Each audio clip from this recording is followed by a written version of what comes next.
Greetings fellow bookworms and bibliophiles, welcome back to my channel. Now normally I work in a small online secondhand bookshop where I do lots of things including repair books, so I thought I'd share with you some tips and tricks on how to do some minor repairs on books that you have at home. Now today I'm going to be talking about how to fix or at least improve cracked hinges, and that is when the paper that covers the end papers of a book actually splits along the hinge and you get that sort of cracked look. It's very noticeable in this because the end papers are black, but sometimes it's not as noticeable. But before we get to that, if you're new to my channel, hello, welcome to Squirrel's Bookshelf. I'm Jess, head squirrel, and please remember you can always hit that subscribe button if you'd like to become part of our squirrely, nerdy, bookish community. Alright, so let's open up that front cover, and as you can see, the hinge doesn't look so good. In this case, we have a fully exposed netting, and the front hinge is quite loose as a result. So to start, I'm going to take a little tool. This is actually a tool used for clay sculpting, but I find it really helpful with book repairs as well. And I'm just going to gently open up any spaces where the end paper has come loose. And I'm also going to unroll any bits of paper that might have curled up.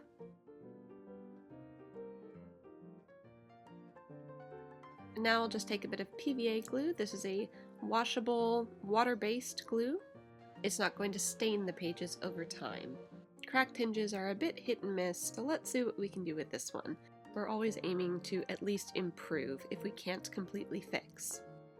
And now I'll just put a bit of that PVA glue onto my small flat paintbrush. This will be able to wash out of the paintbrush afterwards. And I'm going to put some glue all along the netting.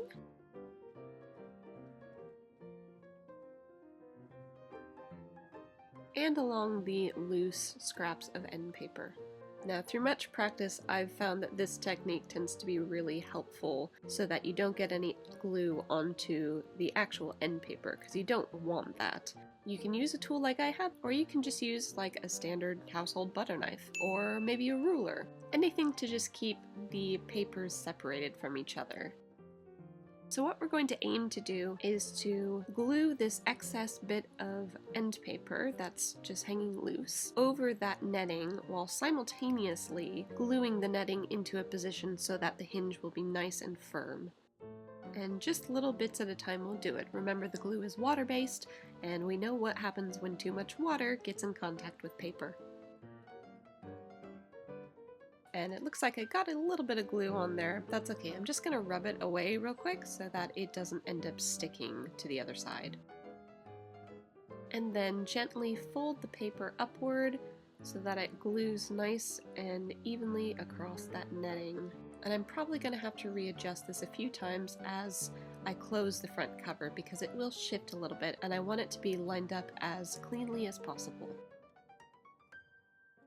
So you'll see as I'm holding up that front cover, I'm also gently pushing into the hinge a bit because that will get the netting to be glued down to the board and it'll make the hinge more sturdy when I'm done.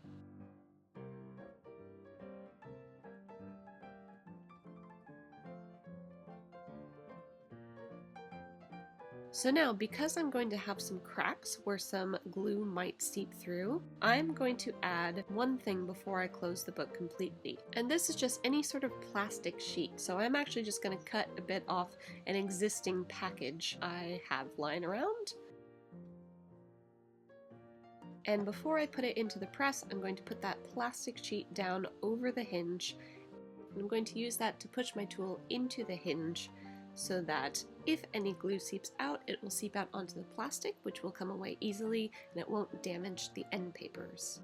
Now, I like to mention this in all of my repair videos. You do not need an antique cast iron book press like I have. I'm just a nerd.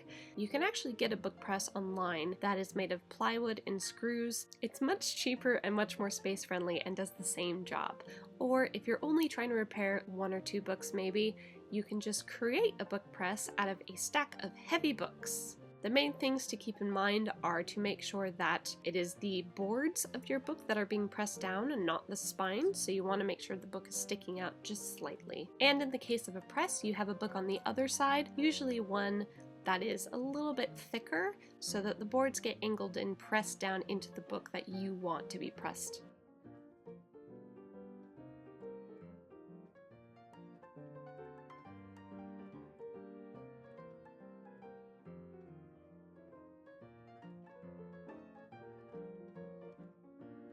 Now this book has my least favorite end papers ever.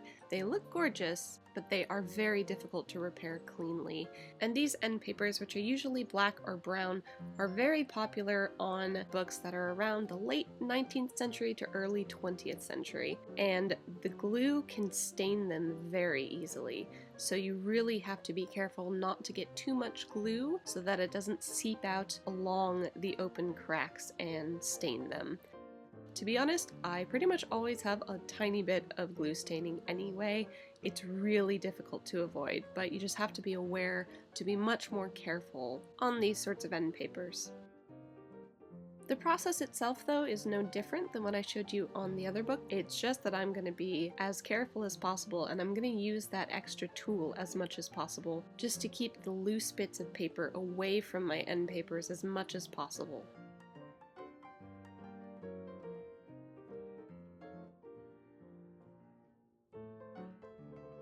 You'll also see me cleaning glue off of that little red tool frequently. And the great thing about PVA glue is you can literally just rub it between your fingers for a few seconds and it will sort of dry up and ball up and you can flick it away.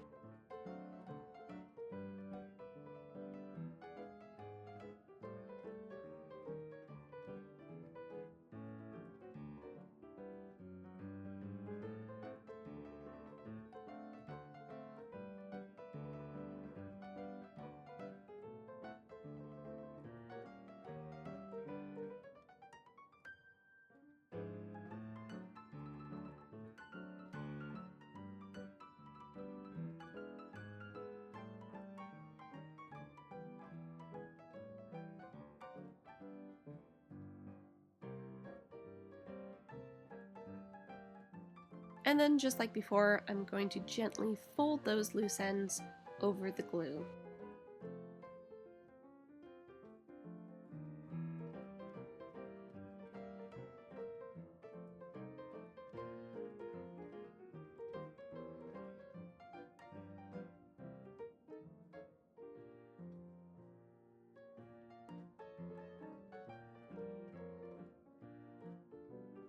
Oops! You can see there I got a tiny bit of glue onto the page. So you can sort of see what I mean by it staining so easily.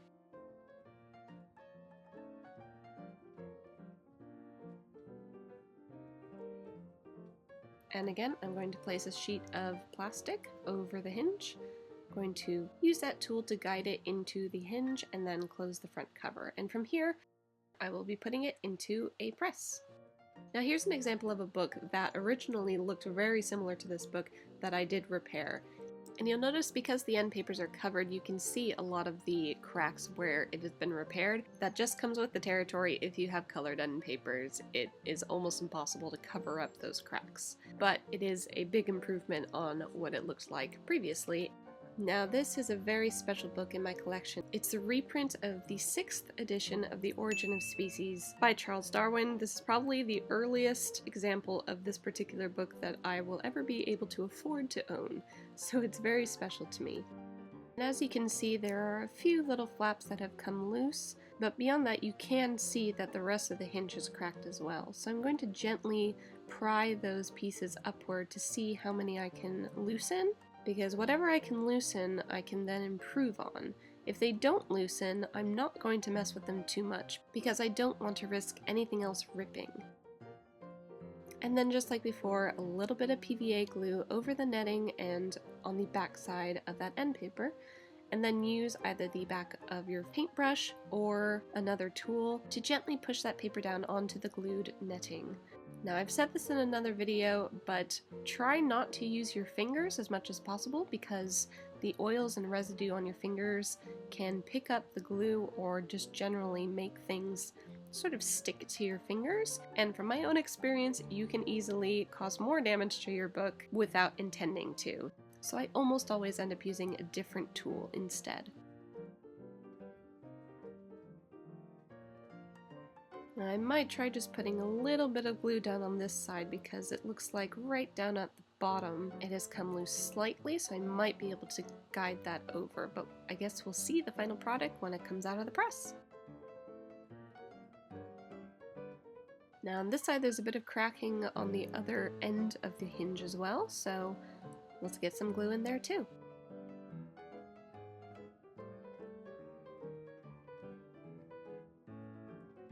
So let's get that plastic strip in there.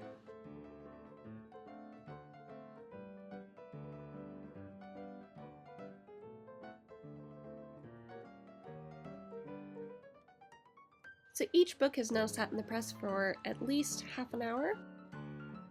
So I've removed them and taken out the plastic, and you can see the results.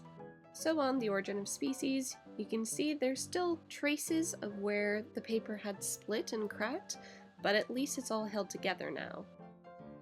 Same thing with Oliver Twist.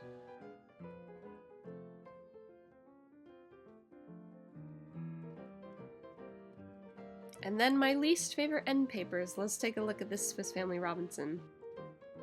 As you can see, it looks much better than it did before.